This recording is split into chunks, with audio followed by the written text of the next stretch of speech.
जय माता दी दोस्तों। माता महालक्ष्मी व्रत समापन की विधियां क्या होंगी, हमें कब पारण करना होगा। व्रत हम लास्ट वाले दिन कर रहे हैं, मान लीजिए एक ही दिन व्रत करेंगे, तो क्या हमें भी 16-16 की संख्या में सारी सामग्री दान करनी है? और उन 16 श्रृंगार की सामग्रियों को क्या हम सुहागन महिलाओं को नहीं दे सकते हैं? रात्रि को दान करें कि सुबह दान करना है? माता रानी को आखिरी दिनों में हमें भोग क्या लगाना है? और पारण की विधियां क्या है, समय क्या है, बहुत सारा कंफ्यूजन है। उन सभी कंफ्यूजन को दूर करने का प्रयास इस एक वीडियो के माध्यम से हम आपको करने वाले हैं।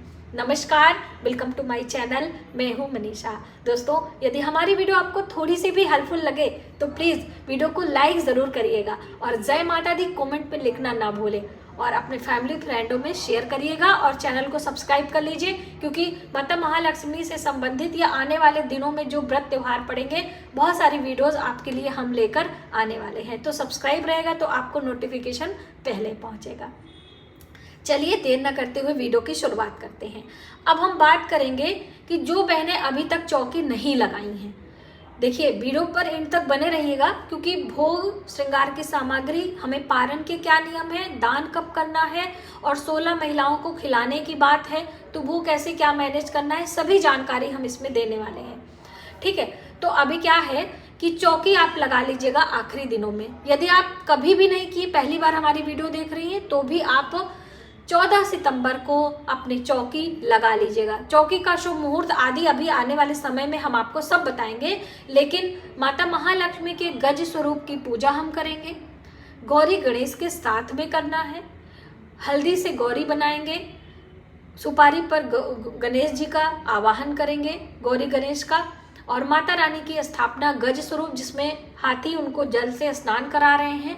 कमल के आसन पर माता लक्ष्मी विराजमान है। हाथी पूजा के नाम से भी इसे जाना जाता है, क्योंकि इसमें हाथी की भी पूजा होती है। महाराज इंद्र का जो ऐरावत हाथी था, उसको पूजा के लिए माता कुंती के लिए अर्जुन ने मंगाया था स्वर्ग से धरती पर। तो इसलिए यदि हाथी आपको मिट्टी की मिल जाए और उस पर माँ लक्ष्मी विराजमान हो तो अति उत्तम है। लेकिन दोस्तों, मिट्टी की हाथी हो या फिर मिट्टी की प्रतिमा, उसे हमें विसर्जित भी करना होता है। इसलिए कागज की प्रतिमा ज़्यादा अच्छी होगी, विसर्जन वगैरह आपको नहीं करना पड़ेगा, क्योंकि माँ लक्ष्मी का विसर्जन नहीं करते हैं। माता लक्ष्मी तो स्थिर रूप से आपके घर में विराजमान होती हैं। इसीलिए इस व्रत को बहुत बड़ा व्रत माना जाता है और इसके नियम बिल्कुल अलग हैं, हर व्रत से अलग है।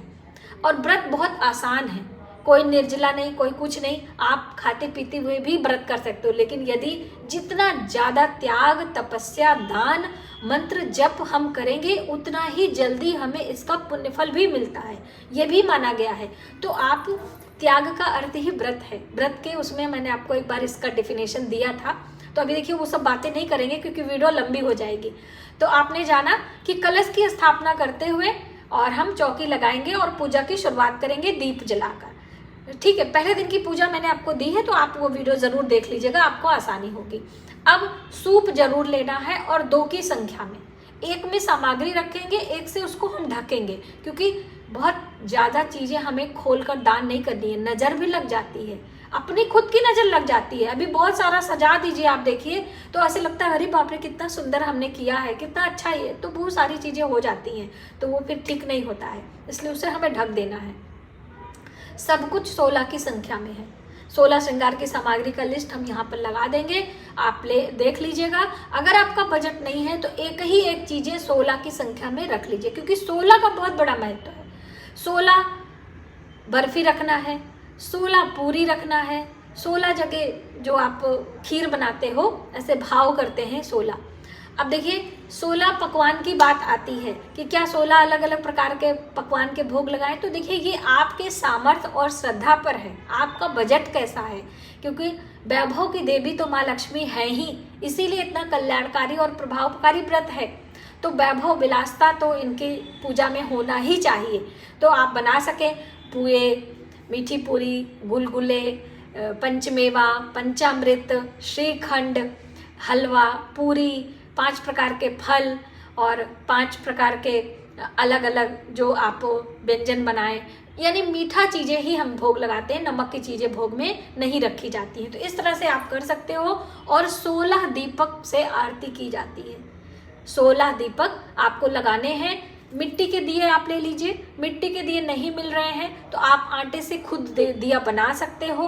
आटे का दिया कितना प्रभावकारी होता है आपको पता ही है, तो आप स्वयं से बना लीजिए और उसमें शुद्ध घी डालिए। अब आप पूछेंगे कि क्रॉस बत्ती लगाएं, यानी कि रुई की बाती खड़ी हो कि बेड़ी हो, कैसी भी हो, तो देखिए आप गोल भी लगा सकते हैं, एक सिंगल बाती भी लगा सकते हैं और चौकोर बत्ती भी। मैंने 16 साल में अलग अलग सब कुछ किया है। किसी साल मैंने गोल बाती लगाई है, किसी साल चौमुखा दीपक लगाया है, किसी साल एक मुखी दीपक लगाया है। तो कहने का अर्थ है कि आप अपने भाव से बिल्कुल भाव विभोर हो जाइए पूजा में। अब श्रृंगार में पान से संबंधित बहुत सारे हर वीडियो में सवाल आते हैं, तो देखिए पान श्रृंगार के अंतर्गत आता है और एक श्रृंगार भी माना जाता है। जैसे हम बात करें चूड़ी, बिंदी, महावर और लिपस्टिक, हम शीशा, कंघा, तेल, पाउडर और नेल पेंट, तो बालों में लगाने के लिए गजरा या फिर रिबन या रबर बैंड, कोई भी एक सामान आप ले सकते हो। तो इस तरह से चुंदरी लेते हैं। तो अब चुंदरी में देखिए माता रानी की चुंदरी ले सकते हो या फिर आप 16 रुमाल ले सकते हो या 16 मीटर कपड़ा ले सकते हो, कुछ भी 16 की संख्या में रहता है। तो इस तरह से ये 16 श्रृंगार की सामग्री रहती है। सोना चांदी भी महत्व रखता है, तो सोने के बदले हल्दी की 16 गांठ रखी जाती है। और चांदी के लिए जो हम खीर का भोग लगाते हैं उसे मान लेते हैं, माना नहीं जाता। यदि आपका बजट हो तो आप 16 बिछिया भी रख सकते हो, 16 नाक की नथ या कील रख सकते हो। तो इस तरह से 16-16 की संख्या में सभी सामग्री आपकी होनी चाहिए। काजल रहता है, सिंदूर की डब्बी रहती है। इस तरह से 16 हम यहाँ पर लगा देंगे, आप देख लीजिएगा। और 16 पान, 16 सुपारी, 16 लौंग, 16 इलायची, इसको पान के अंदर रखकर पैक किया जाता है लौंग से। ठीक है, तो ये एक श्रृंगार हो जाता है। सब अलग अलग 16 रहेगा लेकिन माना एक ही जाएगा।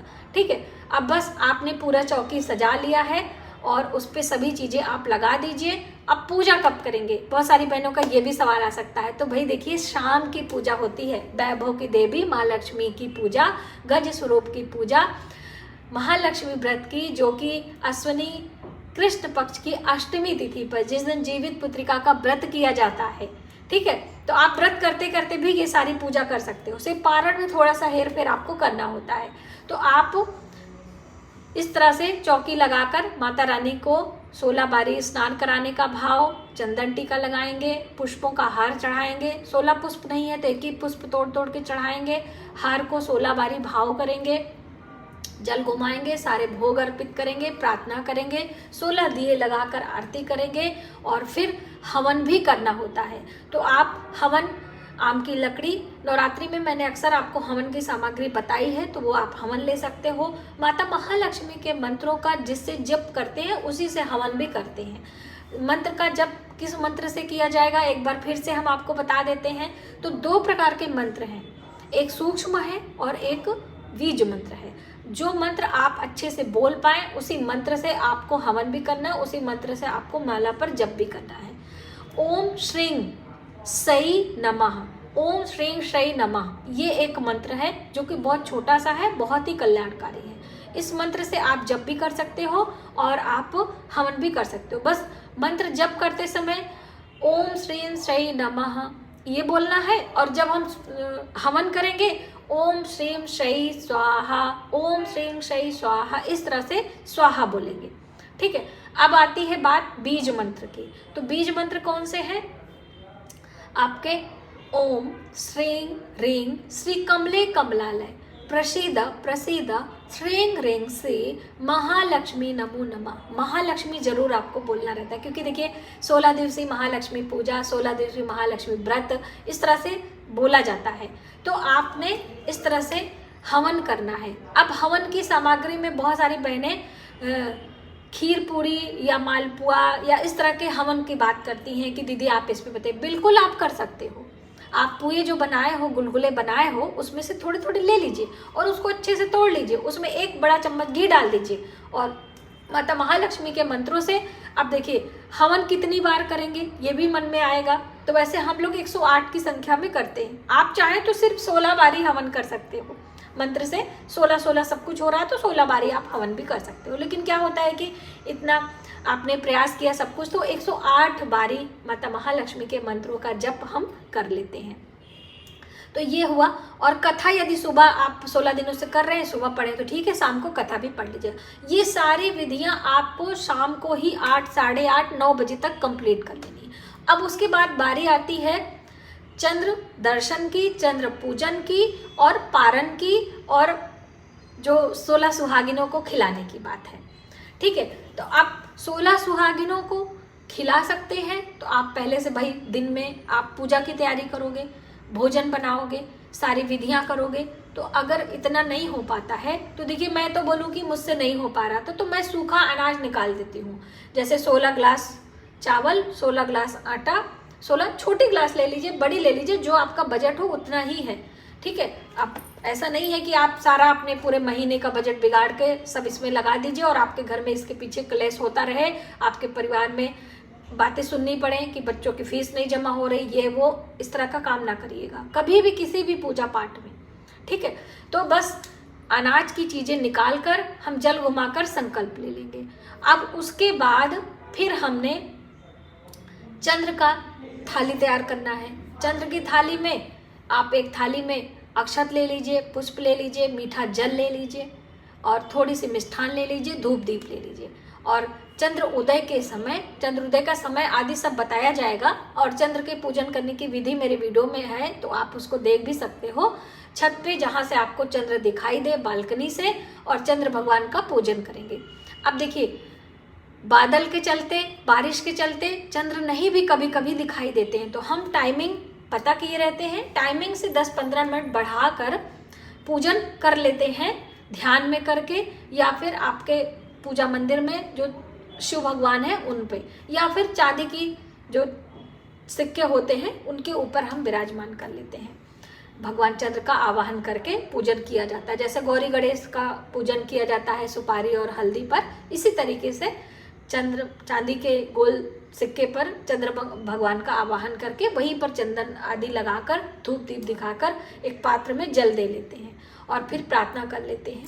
और फिर वो जो 16 की संख्या में आपने पूरी, हलवा, खीर बनाया, खीर बनाना चाहिए, तो आप उसे 4 पूरी माता को रखेंगे और थोड़ा खीर और 1 गिलास पानी ढककर रात्रि भर के लिए, और बाकी आप अपने पति के लिए और अपने लिए लगाएंगे। तो कभी कभी क्या होता है कि भोग लगाने के बाद उसमें से निकाल लेते हैं, और कुछ लोग जो 16 पूरी लगाए रहते हैं उसको अलग अलग करके रख लेते हैं। ऐसा भी, उसमें कोई ज़्यादा परेशान होने की ज़रूरत नहीं है। अब कई लोग के पति नहीं जगते हैं, ऑफिस जाना है या कुछ भी है, तो आप अकेले भी कर सकते हैं। ठीक है, तो इस तरह से दक्षिणा जरूर निकाल दीजिएगा दोस्तों। बातों बातों में बहुत सारी चीज़ें रह जाती हैं, तो आप इसे माइंड मत करिएगा। कुछ चीज़ें आप अपने से समझ लीजिएगा कि दीदी शायद भूल गई हूँ। वैसे भूलते नहीं हैं, सभी चीज़ें दिमाग पे रहती, क्योंकि 16 वर्षों से ये काम कर रहे हैं, तो बिल्कुल जबान पर रट गया है। तो इस तरह से आपको रात्रि में ही पारण कर लेना है। ज़्यादा कुछ खाने को नहीं होता है, फिर भी पारण करते हैं। कुछ मीठा ही खाते हैं, नमक की चीज़ें नहीं खाते हैं। वही खीर पूरी जो रहता है, 1-2 ठो खा के पानी पी के सो जाते हैं। दूसरे दिन सुबह सवेरे उठेंगे, माता महालक्ष्मी की पूजा करेंगे। विसर्जन नहीं करना है, पूजा करके चौकी हटाएंगे। लक्ष्मी माता की फोटो बड़ी है तो उसको आप अलग रख दीजिए, और बाकी यदि पूजा मंदिर में रखना चाहते हैं तो वहाँ रख लें। कलश हटा देंगे। गौरी गणेश और भगवान विष्णु और माता लक्ष्मी सहित हमारे घर में सदा के लिए विराजमान रहते हैं। ऐसे भाव के साथ में हम चौकी हटा देते हैं। ठीक है, और जो दान की सामग्री है सूप में आपने रखा है, तो उसे ले जाके लक्ष्मी नारायण मंदिर में दे देते हैं। उसमें से कोई सामग्री किसी सुहागन, किसी कन्या, किसी लड़की कुछ भी नहीं देना है। जो पहले दिन आपने चढ़ाया है वो आप ले लीजिए, अपने परिवार में जिसको देना हो आप दीजिए, आप स्वयं इस्तेमाल करिए। ठीक है, और इस विधि से आप माता महालक्ष्मी का व्रत करें, पूजन करें, समापन करें। आने वाले दिनों में और भी बहुत सारी वीडियोज हम आपके लिए लेकर आने वाले हैं। तो आज की वीडियो में बस इतना ही। वीडियो हेल्पफुल लगे तो प्लीज़ एक बार फिर से रिक्वेस्ट कर रहे हैं, चैनल को सब्सक्राइब कर लीजिए, वीडियो को लाइक कर दीजिए और कमेंट बॉक्स में जय माता दी ज़रूर लिखें। मिलते हैं एक नई जानकारी के साथ नए वीडियो में। तब तक आप अपना, अपने परिवार का ख्याल रखें। जय माता दी।